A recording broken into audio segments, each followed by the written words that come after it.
तर रुक्मिणीचा विषय निघाला हां, तर पांडुरंगाचा विषय पण निघालाच पाहिजे. पंढरपूर. आणि पंढरपूर आपल्या महाराष्ट्राचा अगेन सगळ्यात आराध्य आवडतं दैवत. आणि असं एक मंदिर जिथे जातपात सोहळ काहीच मानल्या जात नाही.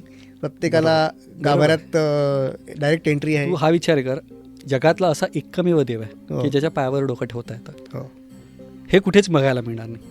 त्याच्यात म्हणजे उच्च निच्च काही काही कनिष्ठ वरिष्ठ काही असा भाव नाही. तिथे तो जाईल, तो डायरेक्ट पांडुरंगाच्या पायावर डोकं ठेवून ठेवतो. जेव्हा लिहित होतो तर मला असं वाटलं की इथे ज्ञानोबा तुकोबांनी पण नमस्कार केला हो. आणि तिथे मी पण करतोय. त्याच मूर्तीवर त्याच मूर्तीवर युग 28 तू उभा आहे.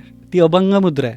म्हणजे आता मी पण तुला असं सजेस्ट करील कोणालाही की तुम्ही दोन्ही हात तसे बांधा, म्हणजे कटेवरती हात ठेवा, पाय एक जवळ घ्या आणि उभे राहा. किती उभे राहू शकाल तुम्हीच विचार करा. अर्धा तास, पाऊण तास, दॅट्स इट. मग कुठेतरी हात हे होतं, आपणच तो तसा त्या अभंग मुद्रेत युग 28 उभा आहे. हे किती इंटरेस्टिंग आहे. आणि ज्या वेळेला आपण त्या गाभाऱ्यात प्रवेश करतो तर मला तरी असंच वाटत होतं, यार म्हटलं किती सुंदर की ज्या मूर्तीवरती प्रत्यक्ष ज्ञानोबा तुकोबांनी डोकं ठेवलं आहे. समर्थ रामदास स्वामी तिथे गेले आणि तिथे त्यांना त्या विठ्ठलामध्ये त्यांना रामच दिसला.